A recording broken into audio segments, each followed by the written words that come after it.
चीज जो 8वीं में आपको बताने वाला हूं, ये ऐसी चीज है, इसने लोगों को पल में गिरा दिया और पल में उठा दिया। उसका नाम है कॉन्शियसनेस। आपका करेक्टर, आपकी वैल्यूज, आपका बिलीफ सिस्टम। आपने कौन सा रास्ता लिया बड़ा होने के लिए? उनकी छोटे रास्ते बड़ा तो बना सकते हैं पर बड़ा रख नहीं सकते। छोटे रास्ते जब आप शॉर्टकट लेंगे और आप में हॉलोनेस, आप में खालीपन क्रिएट करेंगे, घबराहट जरूर रहेगी। क्यों? आप उस ताकत से ऊपर गए ही नहीं। आप सोचिए, एक दीवार आपने खड़ी की और बीच में आप 3 मिनट लगाना भूल गए, कितना बड़ा गिरने का खतरा है। आप दीवार में सामान रख के दिखाइए और अलमारी में सामान रख के दिखाइए, किसमें सामान ज्यादा आएगा? दीवार में आएगा या अलमारी में आएगा? अलमारी दीवार का ही तो हिस्सा है, लेकिन आपने उसमें छोटे छोटे से स्टेप्स बना दिए, छोटे छोटे से फटे लगा दिए। जैसे ही आपने वो छोटे छोटे से शेल्फ्स बनाए, कि छोटे छोटे से आपने चीजें बनाई, उससे आप बड़े हो गए। ये छोटे छोटे से स्टेप, ये कॉन्शियसनेस। आपको बहुत ज्यादा लाभ मिला तो आपने क्या किया? आपने दूसरे के लाभ का उपयोग तो नहीं कर लिया। आप ईमानदार रहे क्या? सत्यनिष्ठ रहे क्या? आपको जिनके कारण श्रेय मिला उनको श्रेय वापस दिया क्या? जब आप, जिन लोग आपके साथ चल रहे थे, तो उनको छोड़ के पीछे तो नहीं चले गए आप? उनको साथ लेके चल पाए क्या? पूरी दुनिया में जितने भी लोग बड़े बने, वो वही सारे के सारे बने जो सबको साथ लेकर चल पाए। 97-98 की बात होगी, 2000 की। मैं एयरटेल की किसी एक कंपनी के अंदर अपने किसी बिजनेस के लिए गया। मुझे वहां पे कोई मेरा टेंडर फाइल होना था। तो उस स्टेट के जो हेड थे, जब पता चला, उस सर्कल के जो हेड थे, पता चला ये वही लोग थे जिन्होंने सुनील भारती मित्तल जी के साथ उस समय काम किया, जब क्या नाम है, उन्होंने अपने जीवन का सबसे कठिन दौर देखा, जब उन्हें लाभ नहीं हो रहे थे, जब वो ताकत से वापस बिजनेस के लिए जा रहे थे, उनके साथ जुड़े रहे। और जब वो बड़े हुए, जितने लोग उनके साथ थे, उन्होंने उन सबको बड़ा कर दिया। अपने आप से पूछिए, कितनों के साथ चलने को तैयार है, कितनों को साथ लेकर चलने को तैयार है? यही कॉन्शियसनेस। दूसरे को भूखा देखकर आपका खाने का मन करता है या नहीं करता, बस यही कॉन्शियसनेस। जिस समाज ने आपको दिया, क्या उसको वापस देने का प्रयास है? बस यही कॉन्शियसनेस। जितने भी लोग बड़े बने हैं, जब आप वापस मुड़कर देखेंगे, बड़ा बनने के लिए उन्होंने इस कॉन्शियसनेस को कहीं ना कहीं उपयोग किया। आप कहेंगे मीडिया में बहुत सारी बातचीत आती है सभी के बारे में। आप विश्वास करें, ये जितने भी लोग हैं, ये वही लोग हैं जो अपने आप बड़े नहीं हो सकते। ये बड़े नहीं हो सकते।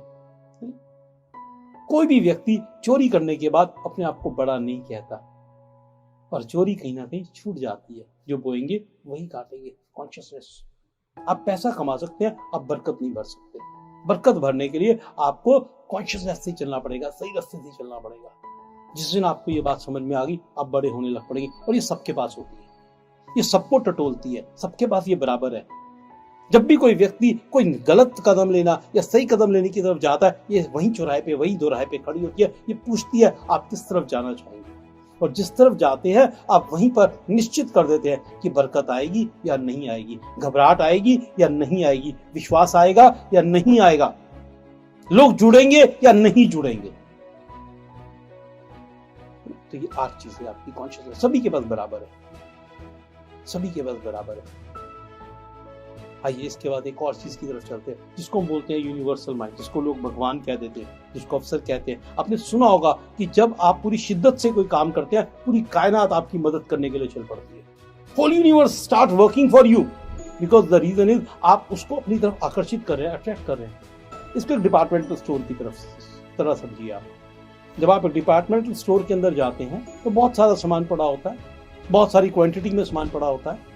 तो आप जाते हैं और जाने के बाद जो सामान आपको चाहिए होता है वो उठाते हैं और रख लेते हैं। आप वापस आते हैं, उसकी कीमत देते हैं और वो सामान आपका हो जाता है। आप तैयार हैं इस यूनिवर्सल माइंड से वो लेने के लिए? आप सोच के तो देखिए, आपको किस तरह की नॉलेज चाहिए, अवेलेबल है मार्केट में आज। आपको किस तरह की स्पोर्ट चाहिए, अवेलेबल है मार्केट में आज। कुछ चीजों के लिए आपको समय देना पड़ेगा, किसी चीजों में आपको सिंसियरिटी देनी पड़ेगी, और कुछ चीजों के लिए आपको पैसा देना पड़ेगा। हर व्यक्ति ने कोई ना कोई कीमत उसकी लगा रखी है। जो आप देंगे वही आप पालेंगे, जो बोएंगे वही काटेंगे। But goes around it comes around. जो जाता है वापस जरूर आता है। आप सोचिए आप क्या करने को तैयार है। यूनिवर्सल माइंड सबके लिए अवेलेबल है, और ये भी हम आपको बता दें,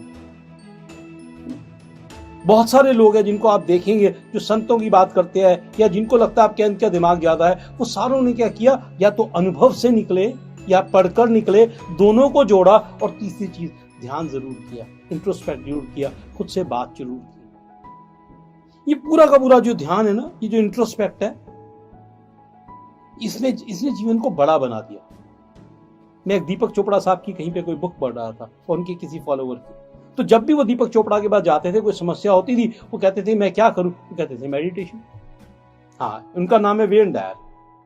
वेन डायर अपनी किताब में कहते हैं जब भी मेरे को कोई समस्या आती थी, मैं दीपक चोपड़ा के पास जाता था, वो कहते हैं मेडिटेट। ध्यान क्या करता है? ध्यान आपकी जितनी भी ये शक्तियों के बारे में मैंने इससे पहले बात की, उन सबको इकट्ठा लेकर आ जाता है और किसके साथ जोड़ देता है? यूनिवर्सल माइंड के साथ जोड़ देता है। आपको वो चीजें अपने पास से अपने आप में मिलनी शुरू हो जाती है, क्योंकि एक यूनिवर्स आपके अंदर है और वही यूनिवर्स आपके बाहर है। तो जब आप ये सारी चीजें इकट्ठी करके अपने आप से बात करते हैं और अपने इन सारे के सारे स्रोतों का उपयोग करते हैं, ये आपको बड़ा बना देता है, ये आपको सबके बराबर रखता है।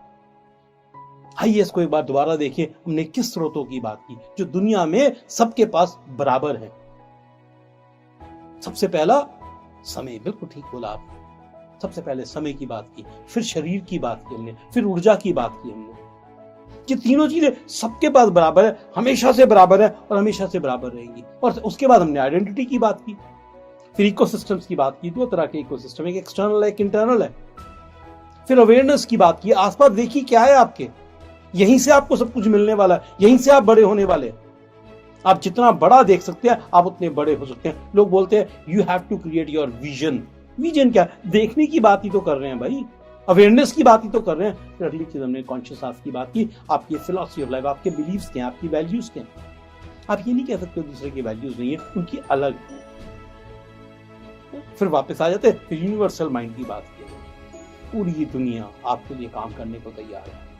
क्या आप अपने लिए काम करने को तैयार है? क्या अपने आप को इन सब चीजों में बराबर मानते हैं?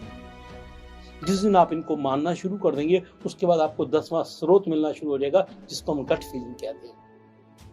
गट फीलिंग कहती है, इनसाइट कहती है, आपको चीजें दिखने लग पड़ती है, आपको लगता है यार ये ऐसा हो सकता है, ये ऐसा होगा। ये ऐसा क्यों होगा? क्योंकि आप इंटरनली कनेक्टेड हो गए। आप जब इंटरनली कनेक्टेड है तो आप आगे की तरफ बढ़ना प्रारंभ कर देंगे। ये बहुत ताकतवर चीज है, ये जो गट फीलिंग है। आइए दो चीजों के बारे में बात करते हैं अंत में, जो बहुत ज्यादा इंपॉर्टेंट है, जो इन सबको मीनिंगफुल कर देती है।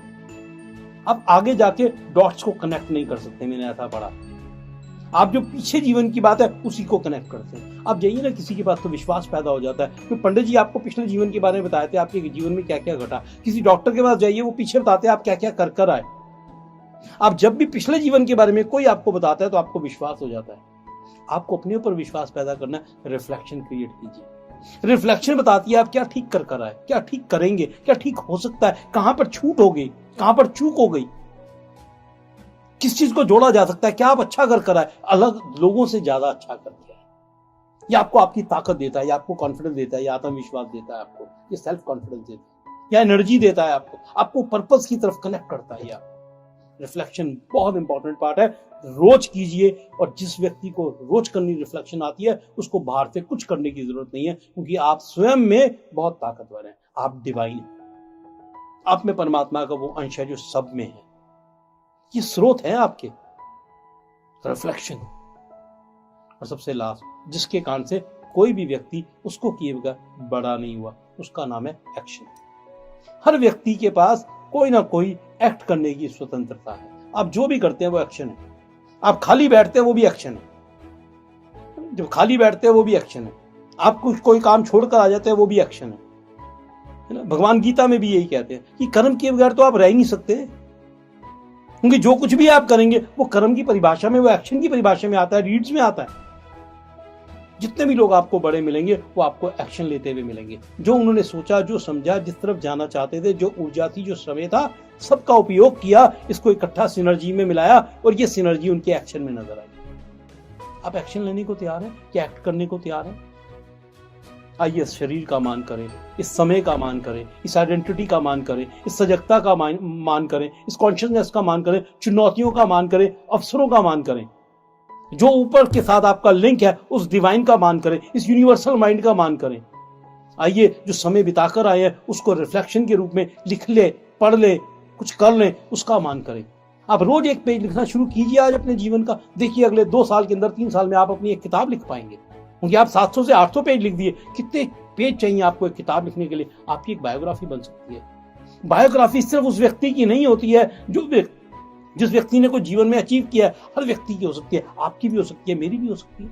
आइए क्यों ना एक बायोग्राफी क्रिएट करें। आपके जीवन से लोग सीखेंगे, कल आप अपने आप बड़े हो जाएंगे। इसीलिए कहता हूं अवसर बराबर हैं। हम क्या तैयार हैं नियमित के साथ? क्या हम एक्ट करने को तैयार है? क्या एक्शन लेने को तैयार है? जब भी अब आपको लगे कि आप किसी से कमजोर हैं, अपने शरीर की तरफ देख लीजिए। जब भी आपको लगे कि आप कमजोर हैं, आसमान की तरफ देखिए, सूर्य बराबर आ रहा है। मैंने देखिए उनके बारे में बात ही नहीं की। जो ऊर्जा है आपको नेचुरल सोर्सेज ने दी है, मैंने वो दी जो आपके पास है, आपके कंट्रोल में है, आपके कंट्रोल में। जब हम बाहर की बात करेंगे, नेचुरल रिसोर्स की बात करेंगे, तो बहुत सारी चीजें और हैं जो निकल कर आएंगी। ये स्रोत आपके जीवन में, आपके नियंत्रण में, ये आपके नियंत्रण में। किसका क्या उपयोग करने वाले हैं आप? आइए बड़े हो जाए, क्योंकि आप बड़े हैं। सिर्फ दिखने की बात है, समय की बात है। मैं क्लास लेने के लिए गया, 8th क्लास की एक बच्ची सामने बैठी थी। मैंने कहा मैम आइए प्लीज। सारी लड़कियां उसकी तरफ देखकर हंस पड़ी, वो खुद को देखकर हंस पड़ी। मैम की बात कर रहे, मैम कह रहे हैं, देखो सर बिल्कुल ठीक कहा, मैम कह रहे हैं भाई।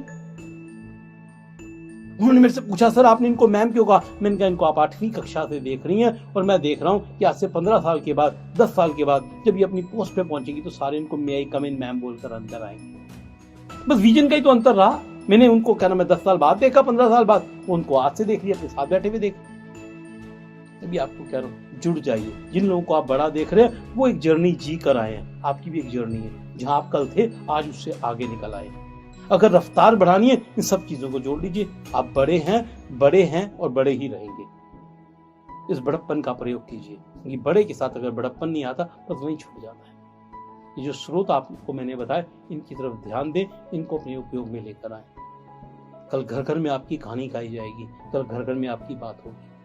आप तैयार हैं इस कहानी को लिखने के लिए, इस कहानी को बनाने के लिए? मैं सुनना चाहूंगा। Thank you very much.